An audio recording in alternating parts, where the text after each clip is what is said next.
여느 또래들처럼 평범한 취미생활을 즐기고 있는 일진 여고생, 그리고 그녀의 따까리들.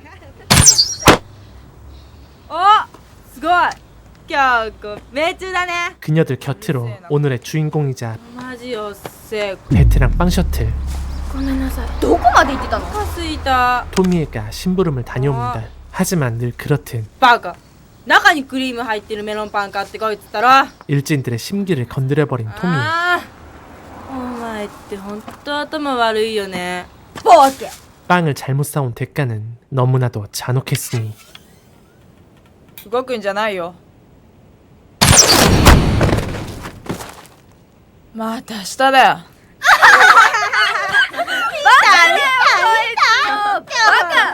이처럼 비참한 삶 속에서 살아가는 자신에게 그녀는 토미에 대신 더 어울리는 이름을 붙여줍니다. 私の名前はアンバートリー。いたずらな運命に流され、 돌아가신 어머니를 위해 매일 향을 피우고 그런 딸의 모습을 탐탁치 않게 여기는 아버지 카즈와 단둘이 살고 있는 앤. 10年も経ってんだぞ。向こうだって忘れてるさ。 그러던 어느 날 앤의 삶 속으로 예고도 없이 한 소녀가 스며들었는데 へえ、トミエって言うんだ。私もトミエって言うのよ。ねえ、私たち友達にならない？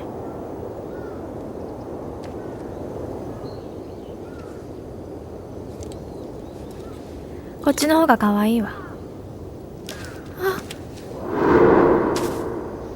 토미에는 친구가 된 기념으로 앤의 집에 놀러 가게 되고 토미에와 마주한 카즈는 무언가에 사로잡힌 듯 얼어붙은 표정으로 굳어버립니다.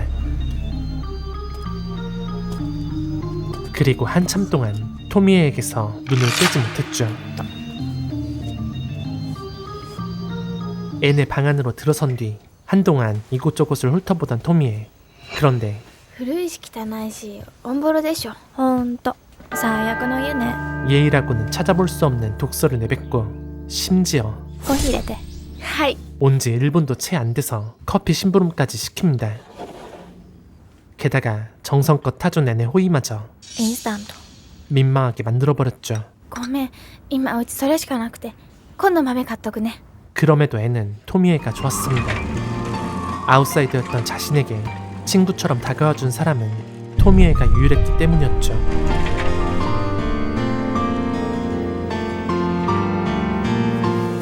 私友達なんていない？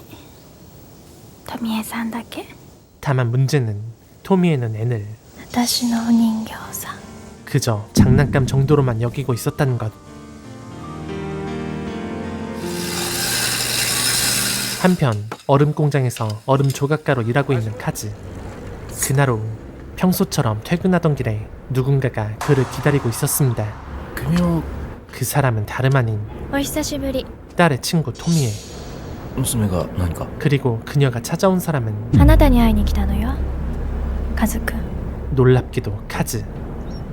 私のこと思い出した？ 사실 토미에와 카즈는 25年前 서로를 알고 있는 사이였습니다. 嬉しい。覚えててくれたんだ。 게다가 토미에는 そんなはずないよ。 무려 25년 전에 トミエさんは死んだはずだ。 이미 죽은 여자였죠. でも死体は見つからなかった。年がだって。トミエさん僕と同い年だよ。トミエさんの娘さんか？本当にそう思ってんの？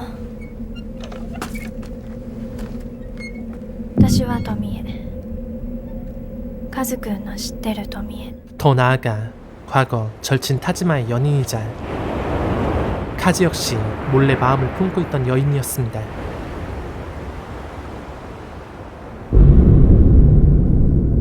私本当は田島くんじゃなくてカズくんが好きだったのよ。 그녀가 다시 살아나서 굳이 카즈를 찾아온 이유는 단 하나. だから初恋やり直しに来たの。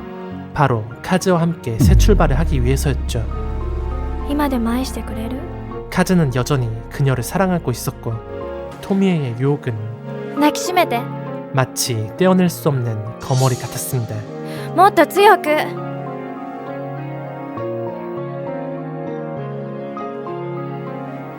トミエ。戻ろう。一緒に。 그리하여 집에 돌아오자마자 아내의 신주를 불태우기 시작하는 카즈. 何どうして仏壇燃やしちゃうの？いいんだよこれで。よくないよ。 당연히 애는 눈앞의 광경을 믿을 수 없었고 그녀를 더 혼란에 빠뜨린 사실은 もっと大切なものがある。 아빠에게 새 여자가 생겼다는 것과 그 여자의 정체가 父さんにはトミーがいる。 다름 아닌 자신의 친구 토미에라는 점이었습니다. トミーがいるだけでいいんだ。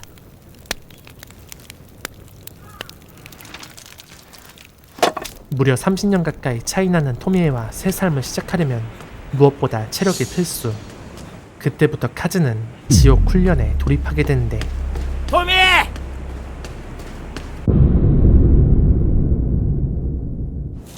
카즈는 토미에를 위해서라면 よし頑張るぞ。嬉しい。 무엇이든 할 준비가 되어 있었고 頑張って。 토미에는 그 사실을 누구보다 잘 알고 있었습니다. 그래서 오늘 카즈를 이용한 아주 특별한 이벤트를 준비하였죠. なんかドキドキする。 먼저 앤을 꽁꽁 묶어 침대에 결박한 뒤 助けに来るまでそのままでいるのよ。 앤에게는 절대 움직이지 말라고 경고하고는 카즈에게 직접 그의 손으로 딸을 죽이라고 명령했습니다. いいものあるじゃない。あの子見てるとイライラする。性格暗いし顔は地味だし、富江さんってつきまとってうざいよ。 이제 카즈라는 새 장난감이 생긴 이상 예전 장난감은 더 이상 필요 없었기 때문이었죠. あの子がいたらやり直せない。本当に戻れるんだな。 카즈의 망설임은 그리 오래가지 않았습니다.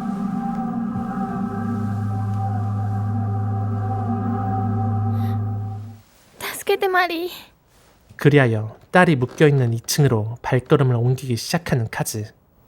早くして。 그런데 바로 그 순간 お前は何なのか分かった？お前人間じゃないバケモンだ！ 카즈의 나이프는 딸이 아닌 토미의 이마를 정확히 꿰뚫었습니다. 이유는 알 수 없었지만 순간적으로 그녀를 죽이고 싶다는 충동이 거세게 밀려왔던 것이었죠.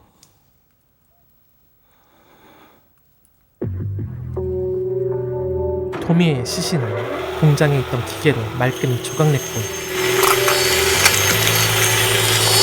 인근 강가에 내동댕이 쳐버렸습니다.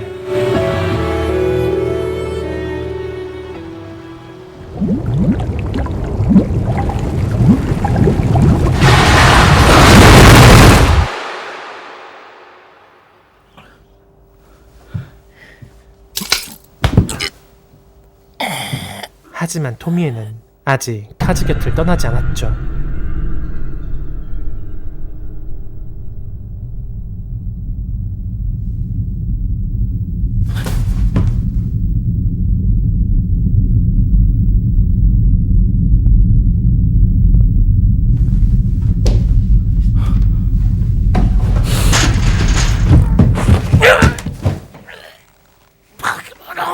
아니 정확히는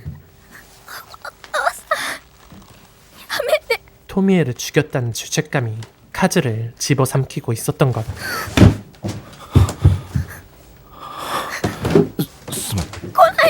잠시 후 딸에게 모든 상황을 털어놓기 시작하는 카즈. 俺バケモンだったんだ。何言ってんの？殺したんだよトミーを。 그리고 자신과 토미에 사이에 얽힌 これが父さんだ。 비밀스런 과거까지도 들려주었죠. これが父さんの初恋の人で名前はトミー。 앤이 이 믿기 힘든 이야기를 받아들이기까진 그리 오랜 시간이 걸리지 않았습니다.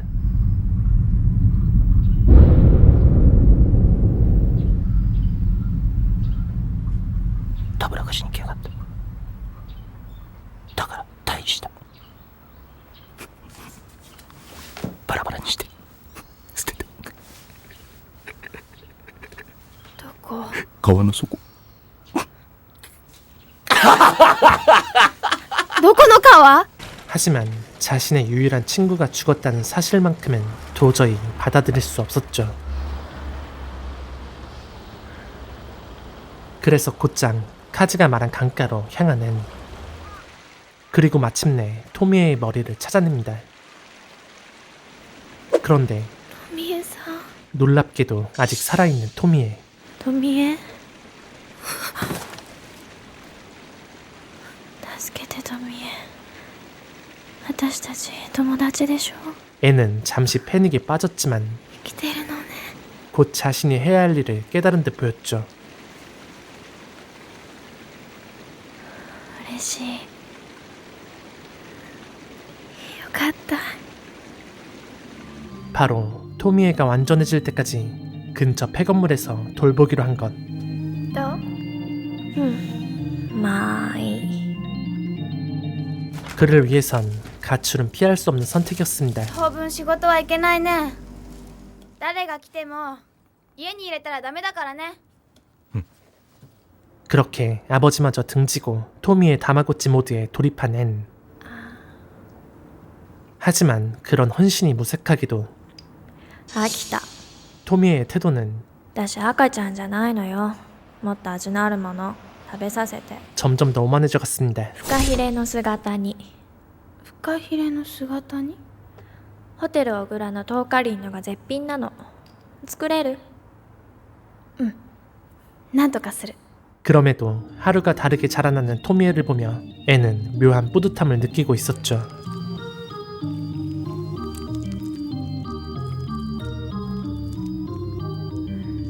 가와이. 앤에게는 그저 토미에가 자신 곁에 있는 사실만으로도 충분히 행복했기 때문이었습니다. ずっとこうしていたい。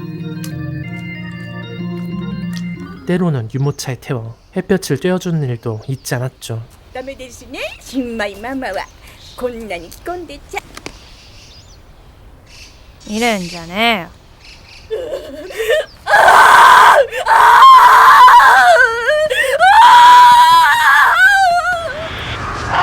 하지만 오래가지 않아 냉혹한 현실 앞에서 앤은 서서히 지쳐가기 시작합니다.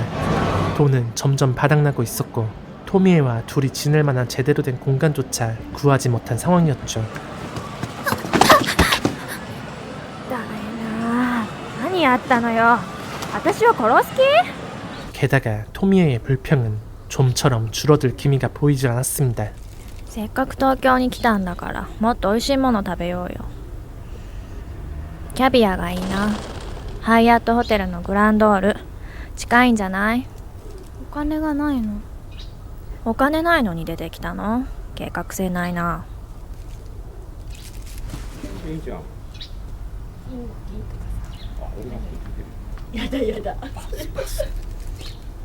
심지어 そこ銀行じゃないそうだけど。銀行強盗しなさいよ 앤의 안전 따위는 아랑곳하지 않는 무리한 요구까지 했죠. 銀行強盗してそのお金で私に美味しいもの食べさせてよできないよそんなこと。私あなたのお父さんに殺されたのよそれくらいするの当然でしょ 이런 토미에의 횡포에 앤 역시 슬슬 짜증이 나기 시작했습니다. これじゃないわよイラン産のベルーガって言ったでしょでもキャビアって。これランプフィッシュの卵じゃないこんなの偽キャビアよあんたと同じ偽物よバッグの中がどれだけ辛いかわかるはあ疲れたお風呂富江さん、これ。さっさとしてよ 그날 밤 끝내 참다 못한 앤은 토미에를 안고 숙소 옥상으로 향했는데 寒い何やってんのよ 카즈처럼 앤 역시 토미에를 죽이고 싶다는 충동에 사로잡혀버린 것이었죠. 夜景綺麗だよ。バカ何言ってんの頭おかしいんじゃないもう早く部屋に戻りなさいよあんたの親父ずっと私のことが忘れられなかったのよ25年間待ってたくせにいざとなるとつまんない現実に引っ張られた私のこと殺すし娘は娘で育てられもしないくせに探しに来るしだって友達だから。友達だってバカじゃない。おままごとしてただけじゃない。今さら死のうなんて甘いよ。一生つきまとってやるから覚悟しな。あなた本当に化け物なの？あんたに言われたくないわね。グズでノロマでネクラのくせに。 마치 이 모든 일이 꿈인 것처럼 느껴져 현실을 부정하고 싶었던 앤. さよなら。ちょっとやめてよバカ。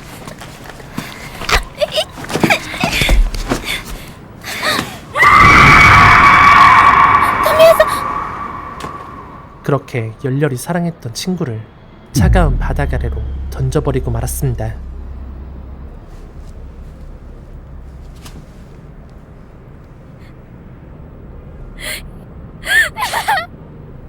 제법 시간이 흐른 뒤 홀로 남은 카즈의 집. 그곳에 다시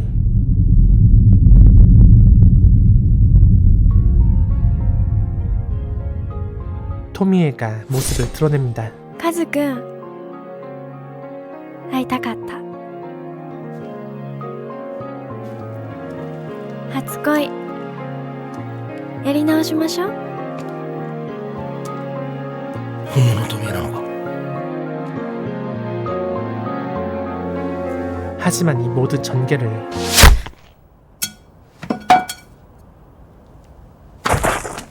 애는 이미 예상하고 있었죠.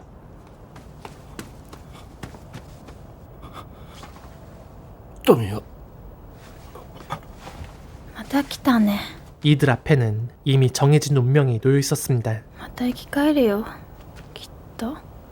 카즈는 이제 どうしよ 이 지옥 같은 살인을 う。もう殺したくないよ。 더는 이어나갈 자신이 없었고, 그래서 부녀가 떠올린 방법은 카즈가 가진 재능을 이용해 바로 토미에를 얼음 속에 봉인한 것이었죠.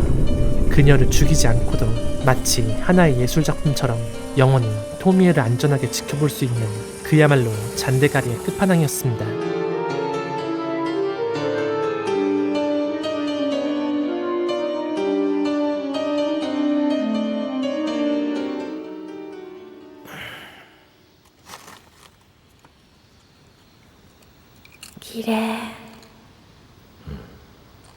하지만 그 순간 토미에에게서 뿜어져 나오는 기이한 기운에 마치 자석에 이끌리듯 그녀에게로 다가간 카즈. 그의 단 한 번의 손길은 되돌릴 수 없는 결과를 불러오고 말았으니.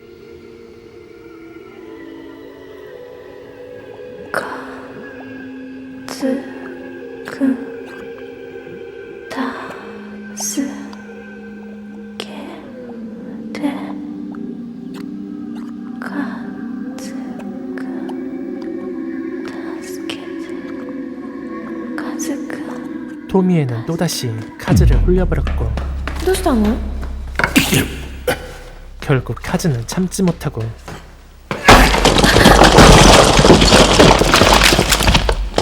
얼음을 깨트리고 말았죠. トミー、カズくんありがとう。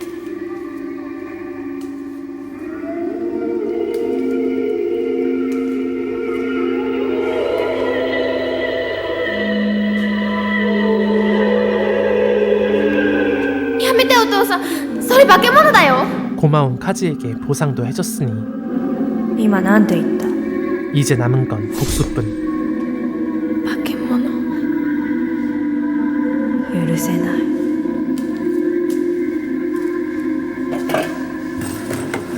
お前は許さない。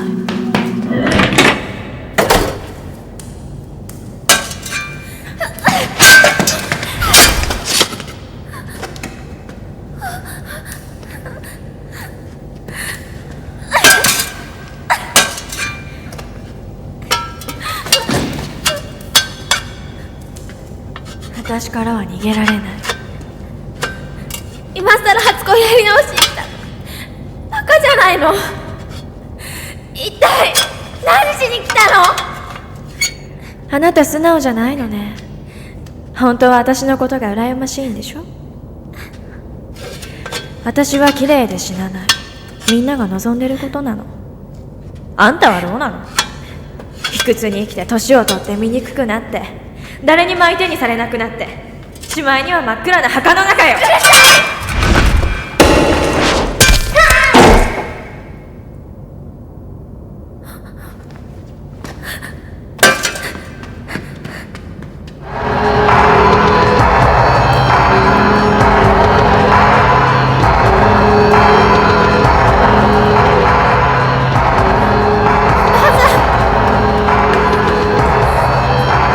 お父さん助けて。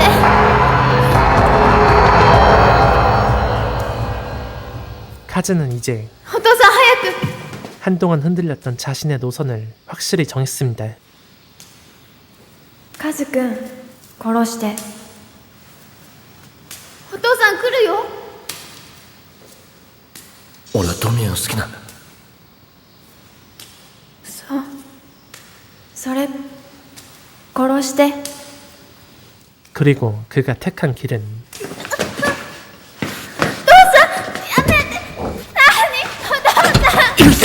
딸을 냉동창고 안에 가두고 토미에와 새 출발을 하는 것이었죠. お父さん開けて。すぐに凍る。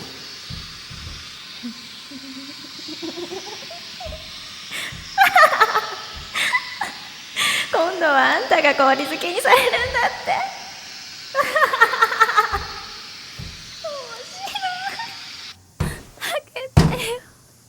誰か助けて。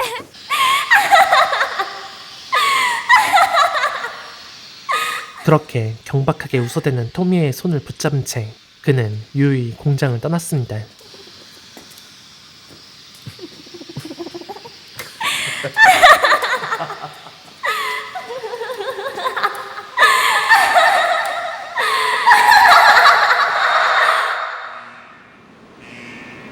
잠시 후 경보음을 듣고 달려와 창고 안에 갇혀있던 애를 발견한 공장 직원.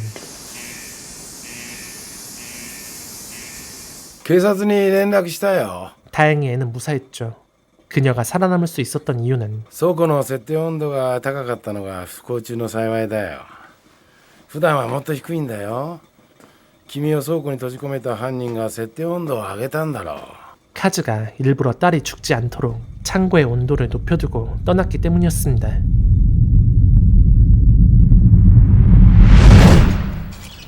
토미에가 살아있는 한 그녀는 앤을 끝없이 괴롭힐 것이고 그래서 그는 직접 토미에를 데려가기로 한 것이었죠. 그래서 앤은 카즈를 원망하지 않았습니다. アンはマリーとやり直すことにした。今度は失敗しない。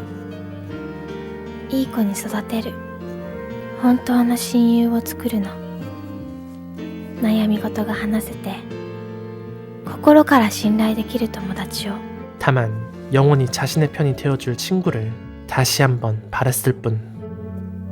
本当の友達を作るの。